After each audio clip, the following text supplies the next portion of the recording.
Welcome back sa aking YouTube channel, Melba Store. So for today's video, ay ako naman ay mag-share na naman ulit sa inyo sa aking mga pinamili kanina sa Dali at sa wholesaler. Ayan, kasi kanina pumunta ako sa palengke sa may simbahan kasi doon yung palengke namin pag linggo. At tumaan ako sa Dali kasi wala na akong mga dilata katulad ng mga 5-5 tuna, yung century tuna. Ayan, so bumili ako doon. Wala, nag-ingay yung aking pusa. Tayo kasi yung pusa ko nag-ingay. Gusto niya dito siya sa sa harap. Ayan, so doon sa sa palengke bumili lang ako doon ng hipon pang ulam namin.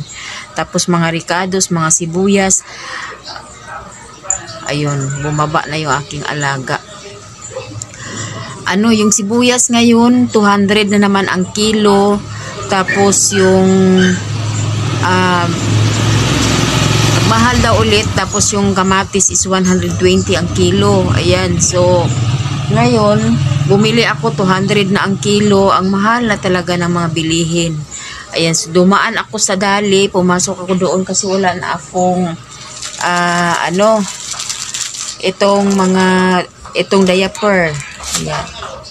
Tayo. Pero bago ang lahat, ako muna ay magpasalamat sa mga kapwa ko kasari, sa mga OFW. Kumusta po kayong lahat? Ayan. Kasi may bumili na naman ulit. Ayan. So, sa diaper nga pala, ito, ang bentahan ko dito ay 10 piso. Ito siya sa Dali ay 89 pesos. Ayan. So, ito ang bentahan ko ay 10 piso, so meron tayong 120 pag nabenta to. So i-minus natin yung 89, so meron tayong 31 pesos. Ayan, meron tayong tubo na 31 pesos. Ayan, so ang nabili ko sa Dali ay itong mga kasi marami pa rin silang kulang. Wala silang pansit canton na hot and spicy. Ayan, wala silang seafood. Ang meron lang sila ay creamy seafood. So ito yung mga nabili ko sa Dali. Ayan, malakas ngayon ang hangin. Grabe ang init, tapos ang lakas ng hangin. Itong Nestle cream. So ang bintahan ko naman dito sa aking Nestle cream ay 83 pesos. Ayan. Tapos itong Nissin na ramen, ang bentahan ko dito ay 16 pesos. Magkaano na rin sila sa sa Nissin ramen. Ayan, 16 pesos. Tapos sa hindi nila na yung aking kasi may nagsipagbilihan. Sa pillows nila ay ito ay 6 pesos. Maliit lang yung pillows nila. Ito ay 6 pesos sa kanila. So ang bentahan ko dito ay 9 pesos. Ayan. 9 pesos yung bentahan ko dito sa maliit na pillows. Ayan. Tapos bumili din ako ng Downy. Ayan. Kasi ngayon ang mga tao ay laban ng laba kasi maraming na-stock na labahin noong nagbagyo. Di ba ako isa na ako doon, relate din ako doon sa sa mga labahin kasi yung ko sunod-sunod yung araw ko sa paglalaba kahapon, ngayon bukas naman ulit. Dandahan lang kasi mahina ang kalaban. Ayan, so bumili ako ng fruity na rainbow pop. Ayan, so magkano ba yung rainbow pop sa kanila? Rainbow pop. Ayan, 28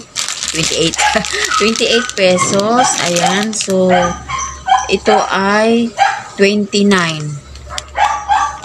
Ay, 28 pesos. Tapos ito ay 29. Nagulat ako. Ito pala ay binibenta ko ng 2 piso. Ayan, so sa mga lollipop ko ngayon ay 2 piso. Nagulat pa ako sa 28. Bentahan ko naman pala ay 2 pesos ang isa. Ayan, so nasanay na yung aking mga customer dito na mga bata. Ayan, wala na nga pala akong lollipop. Yung na lang. O isang garapon na lang pala yung lollipop ko. yung dati, ang lollipop ko ay 4 na klase. Ngayon, isang garapon na lang. Naubos na yung 3. So, ngayon, bumili ulit ako. Ito ay 2 piso. Ayan. Nasanay na yung mga tao dito sa aking mga presyo. Tapos, dito naman sa swak, 13 pesos. Ayan. Tapos, bumili rin ako ng creamy. Kasi wala silang seafood. Creamy na lang yung binili ko doon sa Dali. Bumili lang ako ng 2 kasi hindi sila masyado dito sa creamy. Ang gusto nila ay yung seafood. Tapos, bumili rin ako ng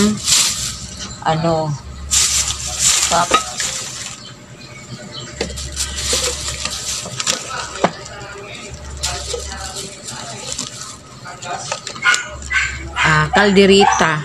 5-5 tuna na kalderita at saka apritada. Tig-2 lang.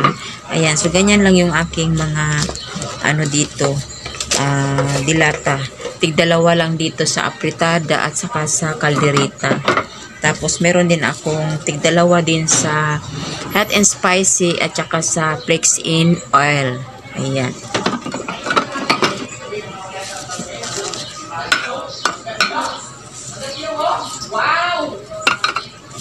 Tapos, nangamoy ako hipon. Tapos kanina, kasi wala silang birds tree doon sa Dali, pumunta na naman ulit ako ng wholesaler kasi bumili rin ako ng mantika. Ayan, kung nagpapansin nyo, ayan yung mantika ko. Bumili ako, tsaka itlog. Bumili na rin ako ng itlog. Ayan, tapos bumili ako ng chicharon doon sa wholesaler kasi may naghanap sa akin itong chicharon. 15 pesos yung isa dito sa chicharon kasi yung iba inahalo nila sa munggo. Masarap kasi pag mayroong chicharon daw, pero yung mga anak ko ayaw nila ng may chicharon. Ayan, so 3 lang yung binili ko kasi minsan nagkaroon ako ng dito, nagkunat yung chicharon. Ayaw na nila kasi yung iba naman ginagawa nilang pulutan. Ayan, so kupikob lang, 5 lang. Ayan, tapos sa birds tree bumili din ako ng isang tie. Ang bentahan ko sa birds tree ay 11 pesos. Tapos dito sa Nescafe na original, ito naman ay 15 pesos. Tapos, itong Alaska na ibab na maliit, ito ay 20 na. So, ang bentahan ko dito ay 24 na yung bentahan ko dito sa aking Alaska. Kasi nagtaas na talaga yung Alaska. Yung Alaska ko dati ay 23. So, ngayon, nagtaas na naman ulit. At 24 na yung bentahan ko dito. Kubili lang ako ng 2. Ayan. Tapos, itong cream silk na keratin. Ayan. So, ang bentahan ko dito ay 8 pesos. Tapos, ito pa, bad news. Kasi, pumunta ako doon sa suki ko sa bigas. Doon ako kasi namimili ng mantika tsaka itlog. At ito yung sinabi niya sa akin na mahal na ulit yung sweet hasmin at saka yung coco pandan. Ang coco pandan is 1,250. Tapos yung hasmin is 1,2. So paano ko pa ibenta yung bigas na yun? Ayan, so sabi ko, paano ko pa yan maibenta? Sabi niya, diskarte ko na daw kung paano. Ako na ang bahala. Ayan, sabi ko siguro yung mga customer ko ay lalabas na yan kasi yung bigas pag halimbawa 1,250, pag ibenta ko lang siya ng 52, magkano lang sa akin? 50 pesos, o diba? Tapos yung plastic pa, wala na akong tubo doon. Mahal na talaga yung bigas, iwan ko. Siguro maging 55 man kung magbenta ako ng bigas, gawin kong 55. Ayan. Depende na lang sa kanila kung bibili sila. Basta ako, meron akong bigas kasi kailangan din namin ng bigas para sa aking mga anak. Yun ang sabi ng si Dr. Rojo. Ayan, kung sino man yung kung sino man yung nagmasid-masid doon sa mga video niya, kasi ako isa akong diabetes, yun ay ang sabi niya doon ay kung pwedeng itapon na yung bigas, wala ng bigas, wala ng kanin. Yun ang sabi niya. So, siguro mangyayari na yan pag mahal na talaga yung bigas. Ako kasi kunti na lang yung aking kanin kasi ako ay isang diabetes. Ayan. So, yun lang guys yung aking mga share sa inyo na nagmahal na naman ulit yung bigas. Hindi ko alam kung paano ako maibenta yung bigas. Ayan. So, thank you for watching. At kung ikaw ay nanonood ngayon sa aking video, ay paki-like and share and subscribe. At huwag kalimutan na i-hit yung notification bell para ma-notify ka pa sa iba pang mga video. Thank you for watching mga kasari.